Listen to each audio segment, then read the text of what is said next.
23번째 베드로후서의 말씀입니다. 성경 아카데미 이런 것들이 소중한 이유는 성경을 철저하게 기본으로 바탕으로 한 신앙생활이 얼마나 중요한지 반증하고 있습니다.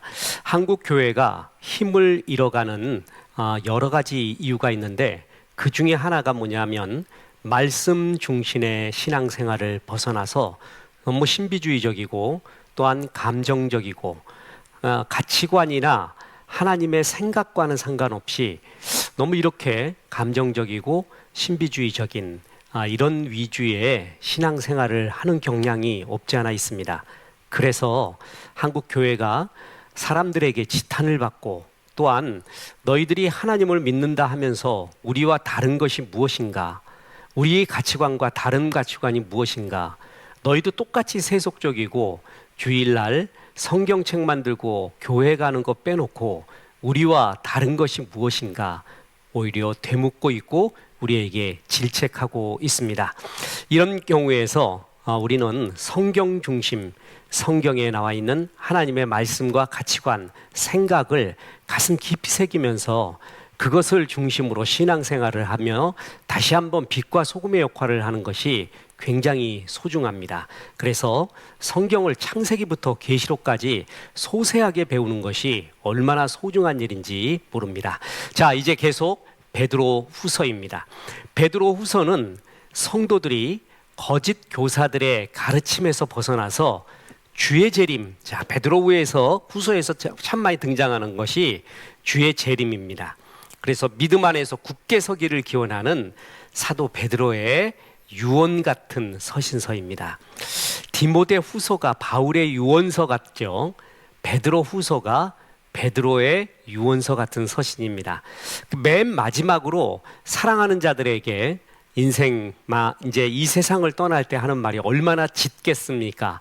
그리고 얼마나 엑기스를 또한 가장 소중한 핵심을 말하겠습니까? 그래서 베드로 후서도 그런 면에서 참 굉장히 깊고 깊은 은혜가 많이 있습니다. 자, 베드로 후서는 마치 사도 바울의 디모데 후서처럼 베드로 사도가 자기의 죽음을 예견하고 사랑하는 성도들에게 보내는 마지막 유언 같은 편지입니다. 참 이런 거 보면 가슴이 뭉클하죠. 이는 우리 주 예수 그리스도께서 내게 지시하신 것 같이 나도 나의 장막을 벗어날 것이 임할 줄을 알미라, 이렇게 이야기합니다. 저는 노숙했는지 아니면 조숙했는지 죽음에 대한 생각을 20대부터 많이 했습니다. 그러니까 20대부터 죽음이 무엇인가, 그러니까 죽음에 대해 생각을 할 때 가장 좋은 것은 오늘이 아름답다라는 것입니다. 오늘을 헛되이 보내지 말라라는 것입니다. 저는 이건 오해하지 마십시오. 대학 들어간 이유, 아니 고등학교 때인가 언제부터도 제 사전에 심심하다라는 말은 없습니다.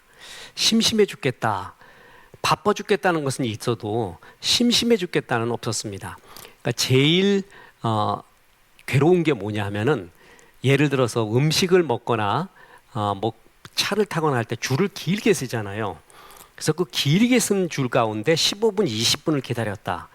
난 그런 걸 정말 낭비하는 시간이라고 생각을 했습니다. 그래서 대학 다닐 때는 그렇게 길게 줄을 쓸 때 이 주머니에 말이에요, 문학과 지성사에서 나오는 이 시집이 있어요. 시집. 그게 주머니에 쏙 들어가게 만듭니다. 포켓판들도 또 있고요. 그래서 서가지고 15분, 20분 동안에 그 짜투리 시간에 그걸 읽어요. 그러면 그게 남들과 다른 경쟁력이 되기도 하고 굉장히 시간을 한마디로 아꼈습니다. 그 이유가 뭐냐 하면, 죽음을 생각을 하면 오늘 하루를 이렇게 헛되이 보내서는 안 되고, 그야말로 오늘의 햇살은 어제 죽어간 사람이 그토록 보고 싶어 했던 내일의 햇살 아닙니까? 그런 것들이 참 소중하게 여겨집니다. 재림을 생각하고 이런 유언, 또 엘리자베스 퀴블러 로스 같은 이러한 호스피스 사람들의 이렇게 책들을 보면은 반드시 죽는 게 온다, 끝날이 반드시 온다, 그걸 20대부터 생각을 해봤습니다. 그래서 20대에 가장 은혜를 받아야 되는 성경이 뭐냐면 전도서입니다. 전도서는 노인네들한테 주는 게 아니라 젊은 사람한테 주는 것입니다.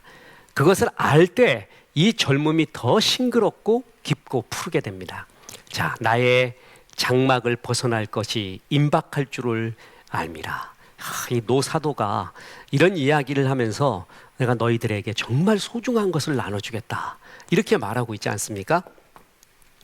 베드로 사도가 이 서신을 둘째 편지라고 부르는 것을 보면은 베드로 후서의 수신자 또한 베드로 전서의 수신자와 동일한 성도들이라는 것을 추측할 수가 있습니다.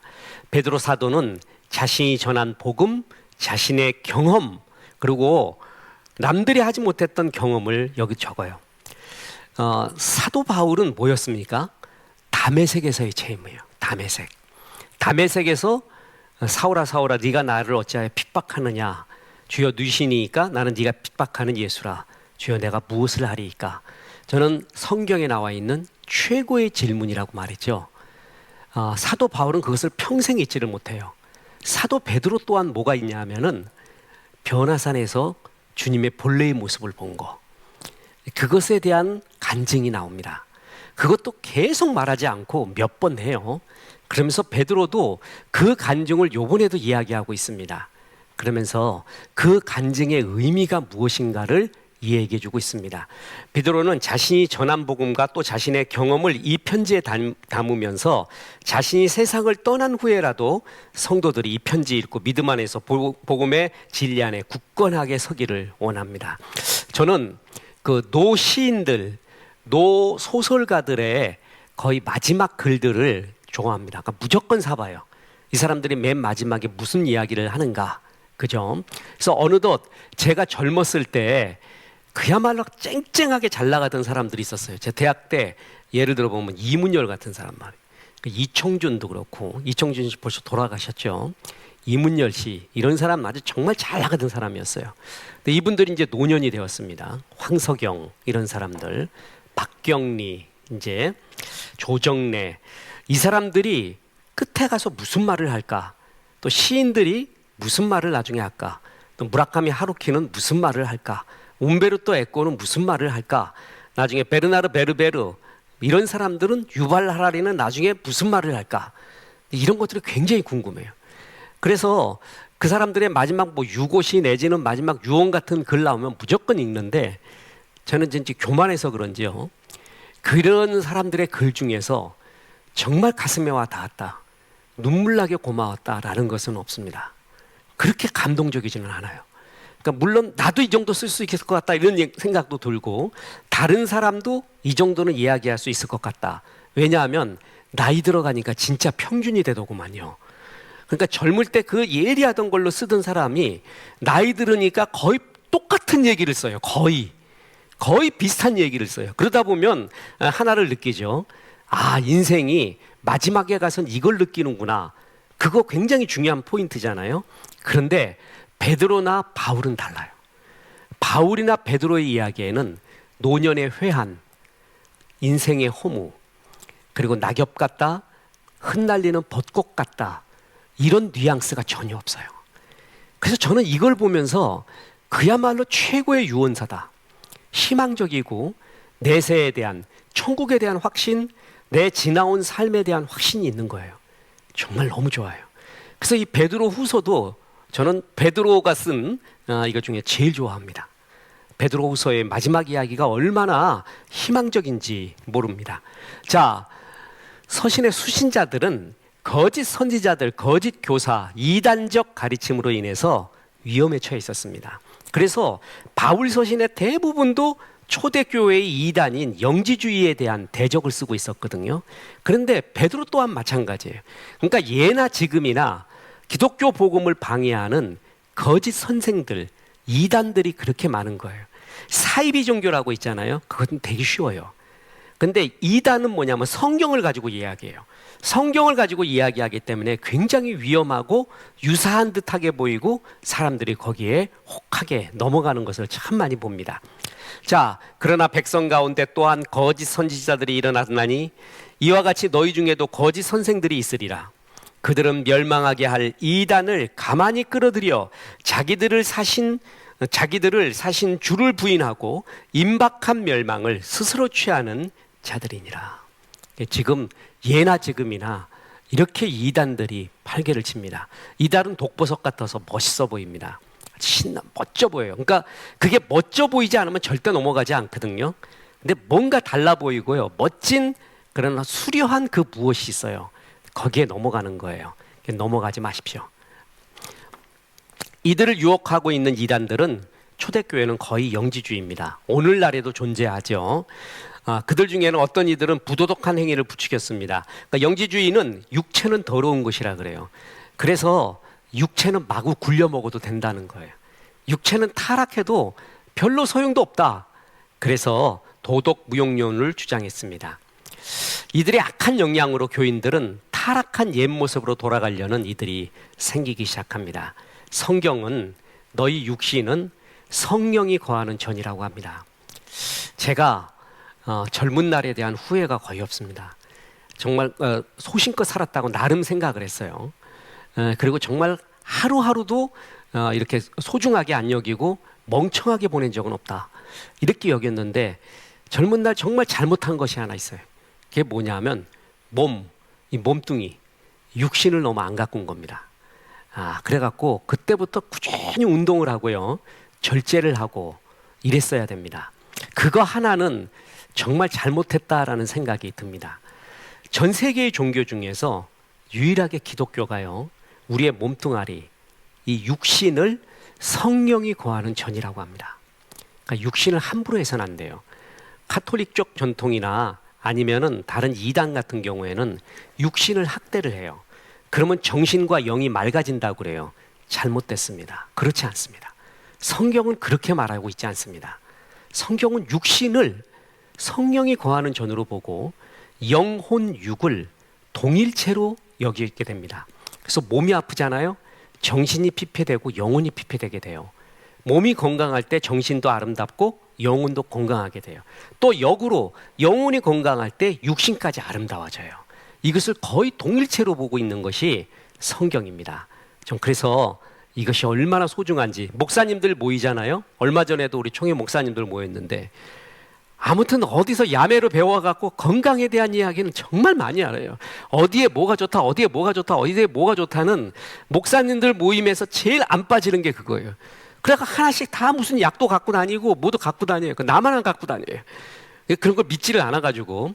그래서 건강 상식을 이렇게 나누는 거, 그만큼 건강이 소중하고, 또 이제 목사님들 모이면 참 잘하는 게 찬송을 잘하고 기도가 눈물겼습니다. 야, 식기도를 하는데 오늘은 홍길동 목사가 기도해. 멀리서 왔으니까 기도를 하잖아요. 와, 그럼 눈물이 나오려고 그래요. 다 울먹거려요. 진짜 이런 영성이 있어. 깊이가 있어요. 그래 하나하나 축복을 해줘요. 교회들마다 누구 뭐고 잘 되고 뭐 잘 되고 뭐 잘 되고 다 축복기도 하고 나니까 음식이 다 식어버렸어요. 그래서 야, 식었다, 좀 짧게 하지 그랬냐. 근데 그걸 절제를 못할 정도로 은혜가 있어요.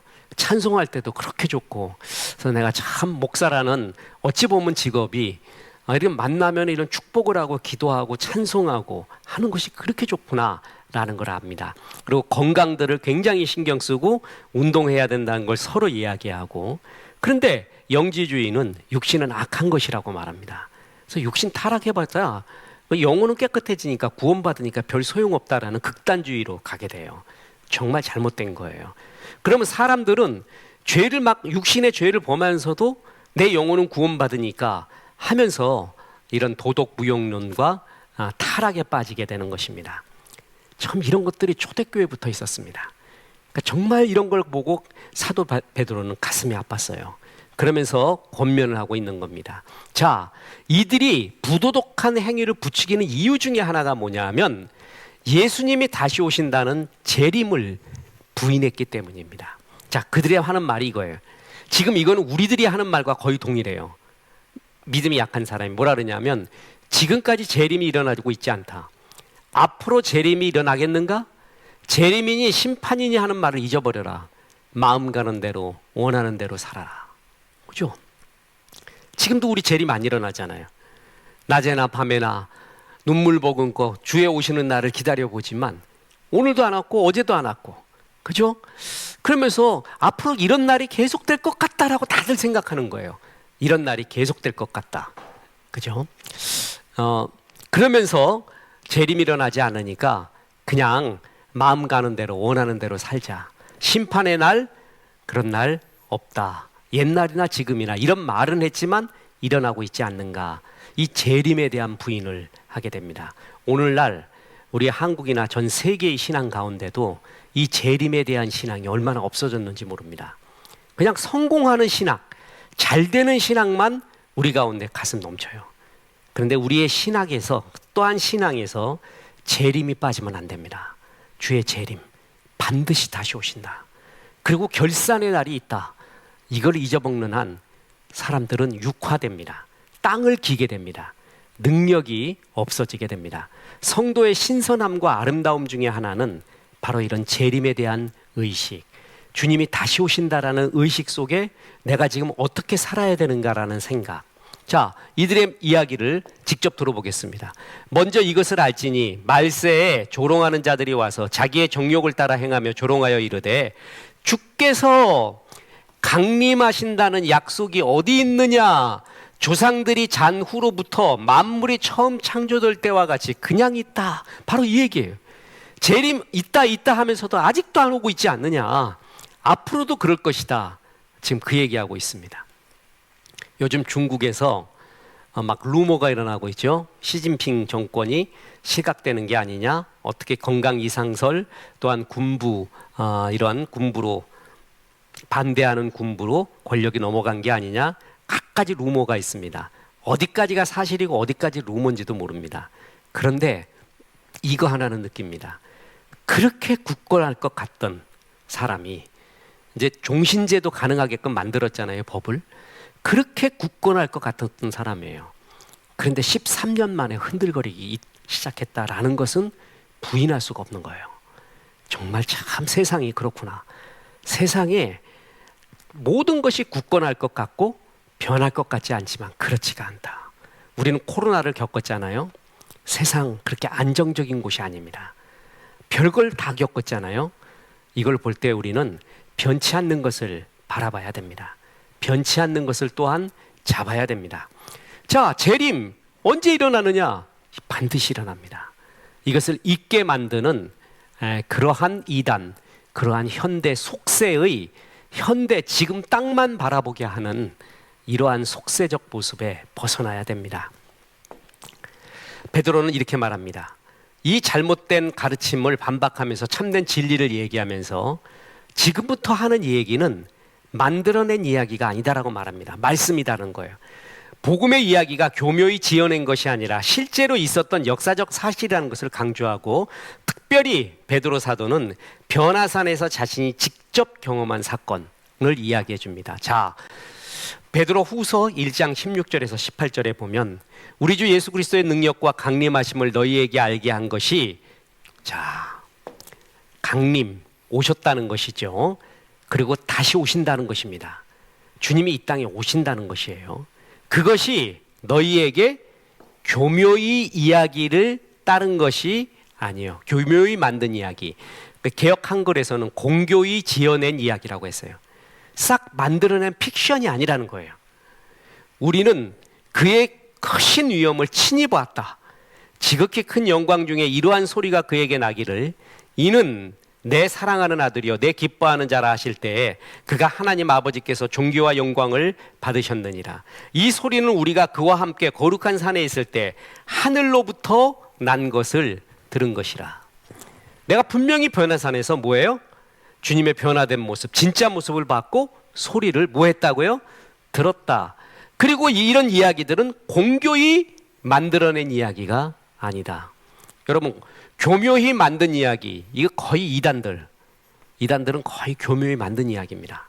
자기가 뭐 듣고 왔다 그러면서요, 거의 교묘히 만들어진 이야기가 많거든요. 이단들의 조직 신학은 거의 비슷합니다. 이것은 하나에서 나왔다는 얘기죠. 그것은 우리의 지금부터 하는 이야기는 그게 아니다. 이것은 내가 직접 들은 이야기고 그리스도의 영광을 내가 직접 보았다라고 이야기하고 있습니다. 그러면서 이렇게 복음이 지어낸 이야기가 아니라는 것은 심판과 재림이 반드시 있다라는 것을 증명한다.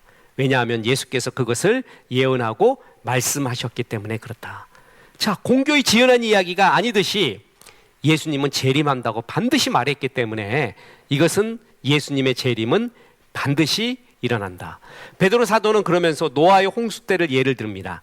그때도 심판의 날이 있을 거라고 노아가 선언하였지만 사람들은 믿지 않고 결국 심판은 실행되었습니다. 그 결과 노아의 가족들을 제외한 모든 사람들은 멸망하게 됐죠. 마른 하늘에 홍수가 일어난다고 아무도 안 믿었어요. 마찬가지로 재림, 옛날부터 있었다고 하지만 아직도 안 일어나자니 그건 없는 얘기야. 이렇게 얘기하는 사람들, 그 심판이 반드시 일어나게 됩니다. 그런데 이것에 대한 답변을 합니다. 그러면 왜 재림이 늦어지냐? 이런 질문을 하잖아요. 여러분 묻겠습니다. 재림이 좀 빨리 일어났으면 좋겠어요? 아니면 좀 늦게 일어났으면 좋겠어요? 어쩌면 좋겠어요. 그 주님의 그거지만 젊은 사람들은 좀 늦게 났으면 좋겠다라는 것이 있겠고, 고생 많이 하는 사람은 빨리 왔으면 좋겠다 그냥 이렇게도 이야기하는 사람도 있고요. 분명한 것은 늦어지는 건 사실이에요. 그래서 이 재림이 지금을 말세의 때라고 하는데, 말세가 뭐냐 그러면 신학자들이 말세가 뭐냐, 종말이 뭐냐 그러면 맨날 하는 말이 이거예요. Not yet, 이미, already, 그리고 아직. 이미 말세는, 종말은 시작됐고 아직 완성이 되지는 않았다. 그래서 종말은 뭐냐면 이미와 아직 사이의 긴장. 이게 지금 우리가 살고 있는 시대라는 거예요. 그러니까 이렇게 하면서 저도 이것이 제일 좋은 표현이라고 봅니다. Already, 지금 시작됐어. 종말은.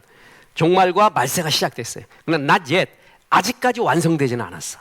그 사이에 우리는 살고 있는 것이야. 이 아주 멋진 말이죠. 어느 유인이 아니고 이것밖에 표현할 길이 없습니다. 그럼 왜 늦어지냐 이거예요. 그 주님의 재림이. 그때 베드로는 이 말을 합니다. 한 사람이라도 더 예수님을 믿고 돌아오기를 기다리고 있기 때문이다. 그래서 베드로후서 3장 9절에 보면 주의 약속은 어떤 이들이 더디다고 생각하는 것 같이 더딘 것이 아니라 오직 주께서는 너희를 대하여 오래 참으사 멸망하지 않고 다 회개하게 이르기를 원하시느니라.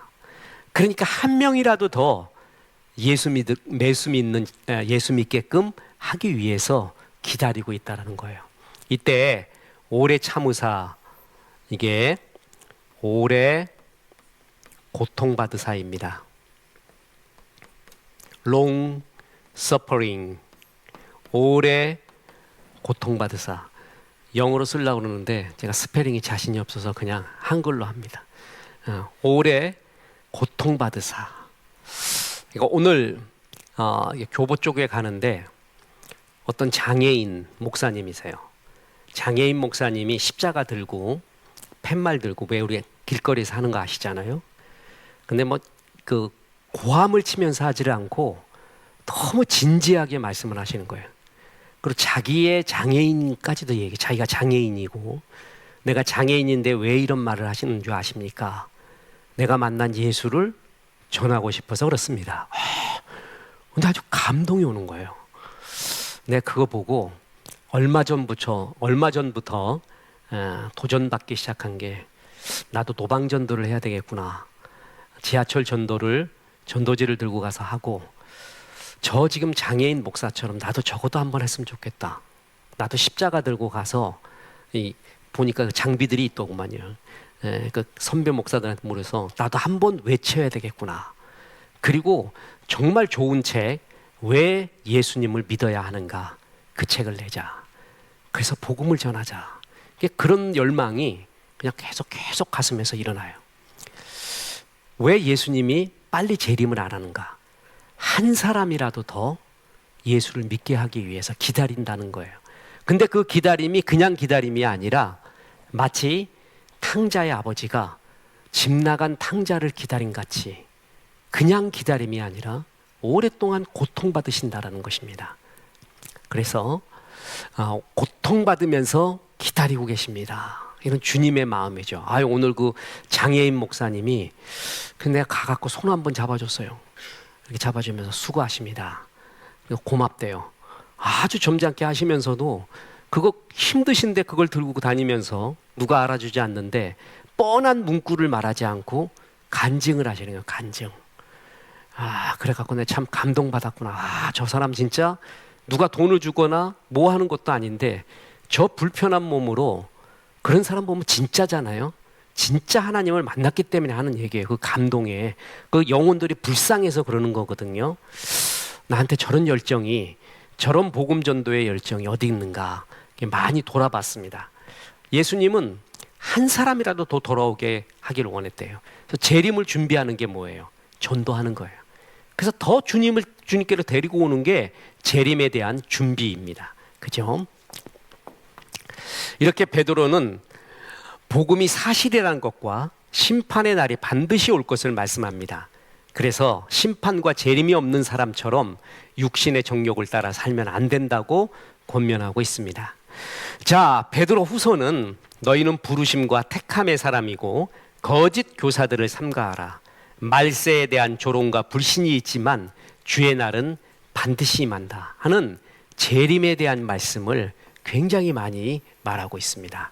그래서 베드로 훈서, 데살로니가 후서 같은 경우에도 이 재림에 대한 이야기를 할 때 주님의 날이 도적같이 임하고 주의 날은 반드시 임한다라는 것을 가슴에 새길 때 우리의 현실은 더욱더 아름다워집니다. 자, 이제 주요 구절인데 너희는 부르심과 택하심을 굳게 하라. 그러므로 형제들아 더욱 힘써 너희의 부르심 그리고 택하심을 굳게 하라. 너희가 이것을 행한즉 언제든지 실족하지 아니하리라. 이것은 뭐냐 하면 너희를 부르심과 택하심에 대한 확신이 항상 있으라는 거예요. 택하심은 사랑이죠. 왜 나 같은 사람을 하나님이 택했냐 말이에요. 그죠? 그 택하심 그리고 부르심은 뭐예요? 사명이라는 거죠. 다시 말하지만 그리스도인의 사명은 두 가지입니다. 하나는 예수 그리스도를 닮아가는 거, 또 하나는 복음 전도하는 거. 이 두 가지가 우리의 사명이거든요. 그래서 이 사명 그리고 사랑을 항상 가슴에 굳게 해라. 그랬을 때 이 말세에 너희는 실족하지 아니하고 심지가 굳고 아름다운 사람으로 살아가게 될 것이다. 방향 잃을 때마다 이것을 생각하라는 거예요. 그죠? 자, 부르심은 각자에게 주신 사명, 택하심은 우리를 구원하기 위해 흘리신 주님의 눈물과 아픔의 사랑을 의미합니다. 이 두 가지가 가슴에 있을 때 너희는 흔들리지 아니하리라. 그리고 중요한 게 있습니다. 베드로 또한 성경 속에 거하라는 것을 얼마나 강조하는지 모릅니다. 자, 여러분 베드로 후서에서 이 구절은 너무나 중요한 구절입니다. 우리 아까 읽었던 베드로가 변화산에서의 체험 사건을 다시 한번 들어보세요. 우리 주 예수 그리스도의 능력과 강림하심을 너희에게 알게 한 것이 교묘히 만든 이야기를 따른 것이 아니요 우리는 그의 크신 위엄을 친히 뭐라고요? 보았다. 지극히 큰 영광 중에 이러한 소리가 그에게 나기를. 자, 나는 변화산에서 예수님의 변화된 모습을 보았다, 봤다. 그리고 소리 나는 것을 들었다라는 것이죠. 자, 이는 내 사랑하는 아들이요 내 기뻐하는 자라 하실 때 그가 하나님 아버지께 존귀와 영광을 받으셨느니라. 잘 들어보세요. 변화산에서 변화된 예수님을 봤다. 그리고 또 뭐예요? 하나님께로부터 나온 소리를 들었다 그러죠. 보았다, 들었다. 굉장히 주관적인 체험이죠. 그죠? 주관적인 체험인데 그 다음에 하는 말이 중요해요. 이 소리는 우리와 그가 함께한 거룩한 산에 있을 때 하늘로부터 난 것을 들은 것이라. 자, 그런데 또 우리에게는 더 확실한 예언이 있어. 더. 자, 국어. 이 정도 국어 실력은 있어야죠. 무엇보다 더. 이 더라는 것은 앞에 있는 이야기를 하는 거죠. 뭐가 있었던 거예요? 아까 뭘 했어요? 본 것이죠. 그리고 또 하나 뭐예요? 들은 것이에요. 들은 소리예요. 이것보다 나는 이것을 분명히 보았고 분명히 들었다 이거예요. 그런데 이것보다 더 확실한 예언이 있대. 더 확실한 게. 그것이 무엇이냐 하면 어두운 데를 비추는 등불 같으니 날이 새어 샛별이 너희 마음에 떠오르기까지 너희가 주의하는 것이 옳으니라. 먼저 할 것은 성경의 모든 예언은 사사라이 풀 것이 아니요 더 확실한 예언, 성경의 모든 예언, 동일한 언어입니다. 뭐냐 하면은 자 쉽게 설명하겠습니다. 나는 변화산에서 진짜 보았어. 예수님의 본래의 모습을. 그리고 하늘로부터 난 소리를 들었어. 누가 뭐래도 확실히 보았고 들었는데 내가 보고 들은 이것보다 더 확실한 것이 있어. 뭐라고요? 성경이라는 얘기입니다. 정말 이게 중요한 것입니다. 오늘날 잘못돼서 진짜 확실한 성경보다 내가 듣고 내가 본 것을 더 소중하게 여겨요. 성경보다 더 우위에 있어요. 그래서 신앙이 무너지는 것입니다. 사탄은 인간의 이런 속성을 알아서요, 살짝 감정과 마음을 속입니다. 이것보다 더 확실한 것은 성경의 예언이라는 것이에요. 그래서 성경에 집중하라. 바울이 마지막 유언으로 이 말을 해주는 것입니다. 그죠? 우리는 성경 이야기하면 밋밋하다고 합니다. 근데 뭐 들은 거, 본 거 이야기하면 눈이 둥그러져요. 만약에 제가 이제 오늘 요번 주일날에는 내가 하늘나라 본 것과 들은 것을 말하겠습니다. 그러면 눈이 반짝거려 갖고 엄청날 거예요. 그죠? 이제 이단 교주 되는 거예요. 이제 그때부터. 근데 성경을 말하겠습니다. 그럼 밋밋해요. 여러분 그 아스피린 아세요? 아스피린, 우리 또 약대생 앞에서 또 아스피린 얘기하려니까 내 포크레인 앞에서 삽질하는 격이 돼가지고, 아스피린이 최고의 약이래요. 최고의 3대 약 중에 하나. 3대 약 중에. 근데 이제 로얄티도 풀려가지고요, 그것 그냥 어느 나라든 어디든 다 찍어내요. 정말 최고의 약이래요. 굉장히 다방면으로 쓰이는. 저도 베이비 아스피린 또 먹고 있고요. 고지혈증부터 시작을 해갖고 안 쓰이는 데가 없어요. 의사들이 중병에 걸리거나 병에 걸린 사람한테 아스피린을 처방을 해주면은 사람들이 싫어한다고 합니다. 나를 겨우 이 정도 아스피린을 처방해 주냐는 거예요. 겨우 이 정도 해주냐는 거예요. 이거 길거리에 가다가 다 살 수 있는 거. 지금 편의점에서도 살 수 있을까 모르겠어요. 겨우 그 정도를 나한테 처방해 주느냐. 그래갖고 아스피린 만드는 회사들에서 약간 개조를 해가지고 비싸게 판대요. 근데 월칙은 아스피린인데 그렇게 아스피린이 소중한 거예요. 제일 중요한 게 성경이에요. 근데 성경을 사람들은 아스피린 취급을 해요. 그래갖고 겨우 나한테 이 정도 얘기해줘. 뭔가 좀 짜릿한 들은 얘기 좀 해줘. 뭔가 짜릿하게 들린 이야기 좀 해봐. 본 이야기 좀 해봐. 이게 진짜 짜릿한 것 같아요. 진짜 아스피린 최고는 성경에 있는데 말이에요. 그죠? 이것을 잘 알아야 됩니다. 악한 마귀는 우리에게 주신 하나님의 말씀, 주님의 뜻과 가치관, 나를 향한 모든 계획을 다 말해준 성경보다도 항상 이런 것을 소중하게 여기려고 이렇게 유혹을 하고 있습니다. 거기에 속지 마십시오. 아무것도 아닙니다. 또 하나가 주의 재림을 굳게 바라보라는 것입니다. 베드로후서 3장 9절에 주의 약속은 어떤 이들이 더디다고 생각하는 것 같이 더딘 것이 아니라 오직 주께서는 너희를 대하여 오래 참으사 아무도 멸망하지 아니하고 다 회개하기에 이르기를 원하시느니라. 그래서 아직도 재림을 연기하고 있는 것이다. 이것이 성경에 나와 있는 재림 연기의 성경이 말하는 정확한 구절입니다. 성경을 무슨 숫자로 풀고 어떻게 풀어서 몇 년 몇 월 며칠에 오고 노스트라다무스가 뭔 얘기를 했고 마야 문명의 마야 달력이 언제 끝났는데 그게 종말의 날이고 절대 믿지 마세요. 그거 숫자, 성경을 바이블을 숫자로 풀어갖고 몇 년 몇 월 며칠이 재림의 날이다, 이런 말 정말 믿지를 마세요. 하나님은 정말 진리를 쉽게 우리에게 말해줍니다. 그리고 누구나 이해할 수 있게끔 말해주지 신비하게 감춰갖고 그것을 암호풀이 하듯이 풀어가지고 우리에게 나타내는 몇몇이 독점하는 해석을 하는 그런 하나님이 절대로 아닙니다. 그거 다 헛된 것입니다. 예를 들어서 히브리어에서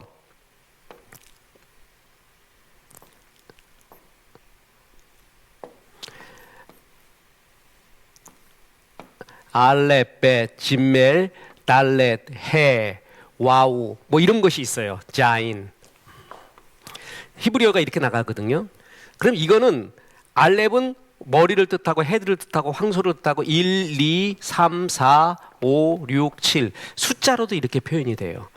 그래갖고 예를 들어서 알렙, 맨, 눈이 나왔다. 그러면 이건 1이다. 이거는 8이다. 이거는 7이다.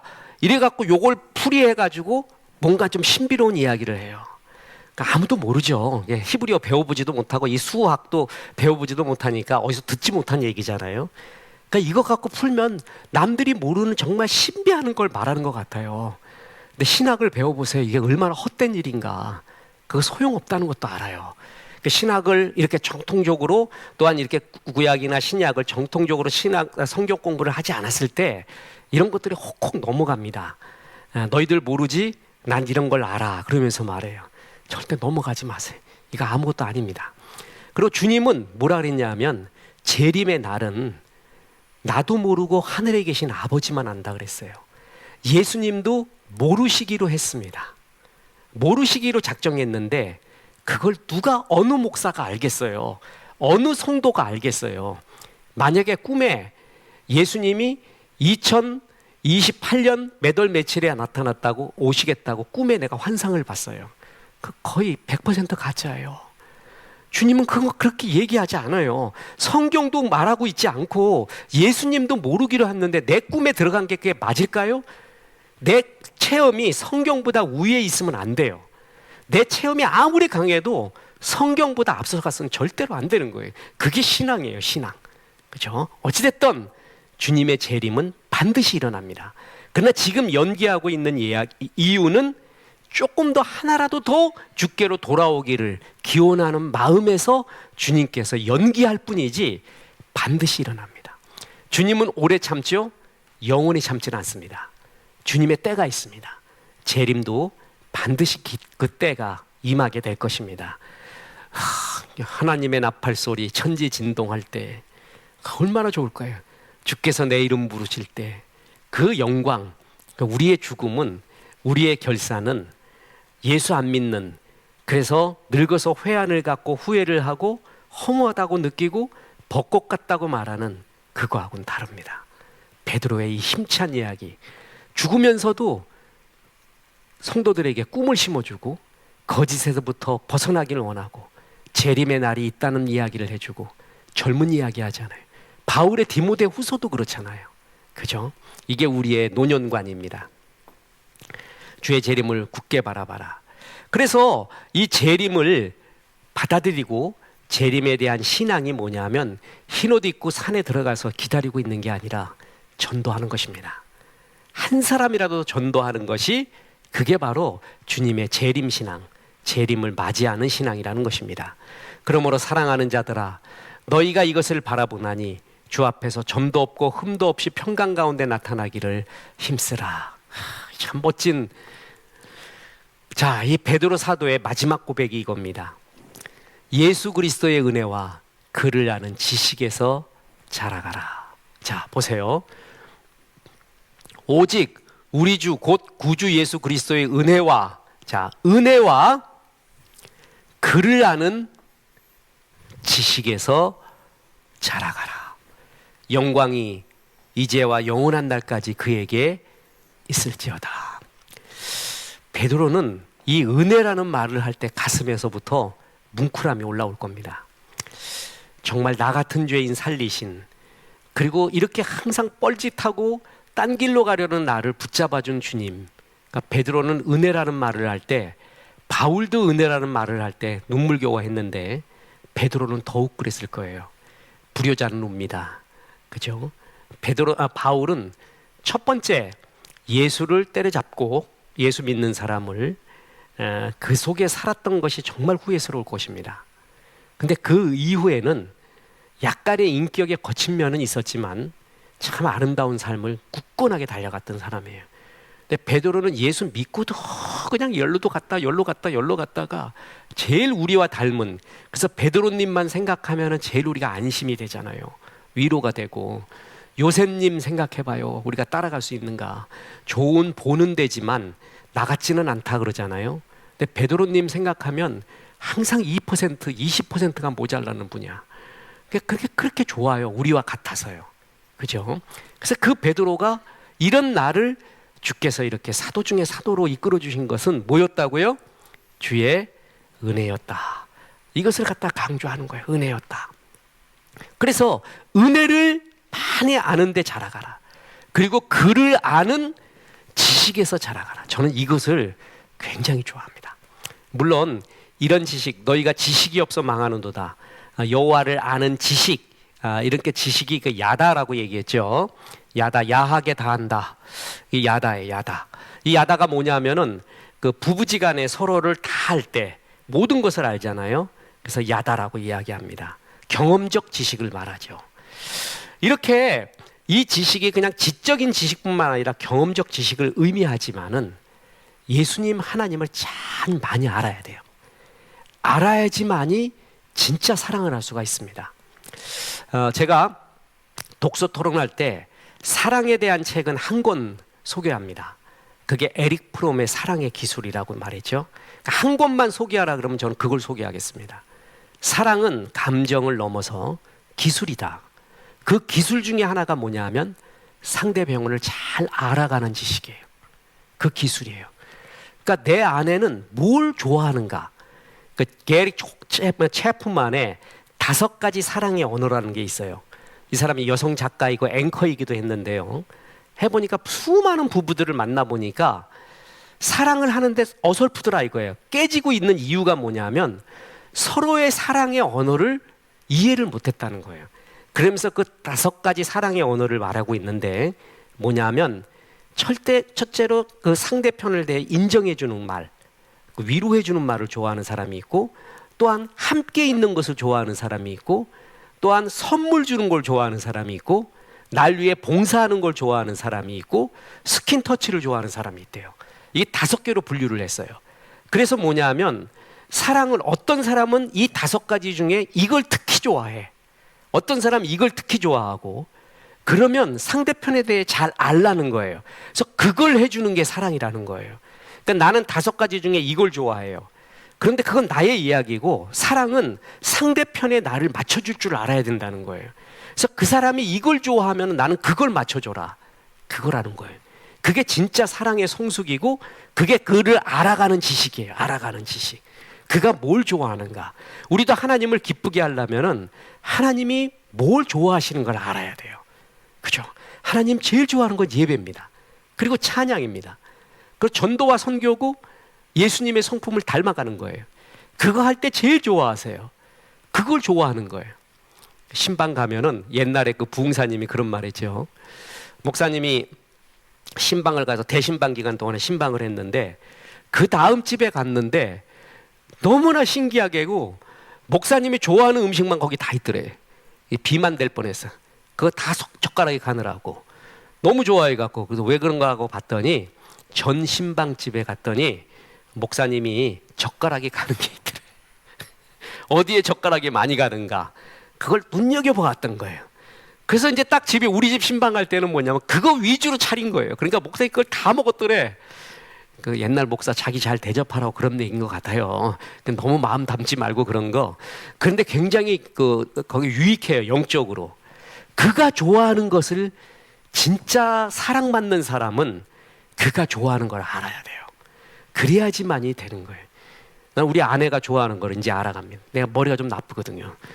처음엔 잘 모르다가 이 아내는 정말 이걸 좋아하는구나. 그러면 돈도 안 들어 그건. 그렇게 갖고 해주면 그렇게 좋아해요. 이거였구나. 첫 판부터 이랬으면 얼마나 더 좋았을까. 사랑은 그가 좋아하는 사랑의 언어로 이해되어야 되는구나. 내가 좋아하는 것을 강요하는 게 아니라 그가 좋아하는 거. 그럼 그 사람은 또 나 좋아하는 거 이거 해주면 되잖아요. 그죠? 그것을 맞춰가는 게 사랑의 기술이다. 그리고 그게 사랑의 언어다라는 거예요. 그래서 사랑은 뭐냐면 그를 아는 지식에서 자라가야 되는 거예요. 그를 잘 알아야 돼요. 우리가 주일날 설교에도 말했죠. 사랑은 그를 잘 알아라. 사랑에 대한 지식, 그에 대한 지식이 있어야 된다라는 거예요. 이게 깊어지는 것 중에 하나입니다. 베드로의 유언입니다. 은혜에서 자라가라. 그를 아는 지식에서 자라가라. 그러면서 보세요. 베드로는 누구보다도 하나님의 은혜를 깊게 체험한 사람이죠. 거칠고 배반까지 했던 자신을 품어주신 주님의 은혜. 이러한 하나님의 은혜를 아는 지식에서 자라가라고 합니다. 은혜를 알면서 비로소 그때부터 신앙이 알아갔대요. 자, 보세요. 골로새서 1장 6절에 이 복음이 이미 너희에게 이름에 너희가 듣고 참으로 하나님의 은혜를 보세요. 하나님의 은혜를 깨달은 날부터 너희 중에서와 같이 또한 온 천하에서도 열매를 맺어 잘하는도다. 뭘 깨달은 날부터? 은혜를 깨달은 날부터. 그러니까 무슨 얘기냐 하면 진짜 신앙생활은 이게 정말 주의 은혜였다 라는 것을 진짜 가슴 깊이 깨달은 날부터 진짜 신앙의 성숙은 이루어진다는 거예요. 그러니까 저 사람이 정말 성숙된 신앙인인가는 은혜를 정말 알고 있느냐, 그 마음에 대한 은혜에 대한 깊은 감사와 깨달음이 진짜 있느냐, 거기부터 신앙은 자라나기 시작한대요. 그 절에는 테크닉도 많습니다. 정말 이게 주의 은혜다 라고 느낄 때 그때부터 신앙은 열매를 맺는다는 것입니다. 베드로는 이렇게 권면합니다. 예수 그리스도를 아는 지식과 그의 은혜에서 정말 자라가십시오. 점점 그것을 알아가십시오. 그래서 세세토록 영광스러운 삶 살기를 기원합니다. 베드로는 하나도 회한과 자기 인생에 대한 허무와 눈물, 그런 걸 말하고 있지 않죠? 바울도 그렇습니다. 저는 이걸 볼 때 우리의 노년도 그러리라고 생각을 합니다. 영광스러운 하나님 앞에서의 삶. 지금 우리는 그때를 가까이 가고 있습니다. 인생 후반전은 전반전 같아서는 안 됩니다. 후반전은 건강이 중요하고요, 의미가 중요합니다. 의미 있는 삶.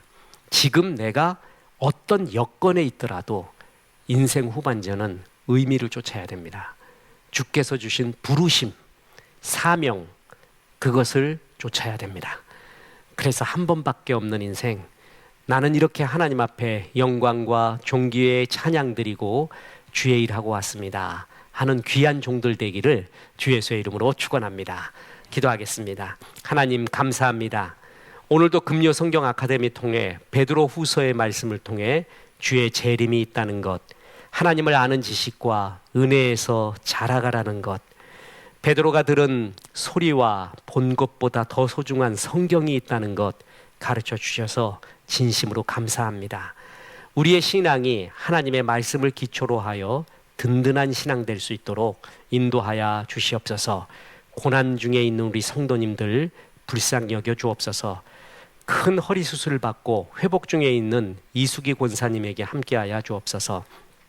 투병 중에 있는 장광자 권사님에게 함께하여 주옵소서. 또한 여러 몸으로 몸과 마음이 아픈 성도에게 함께하여 주옵소서. 주의 은혜를 보여주옵소서.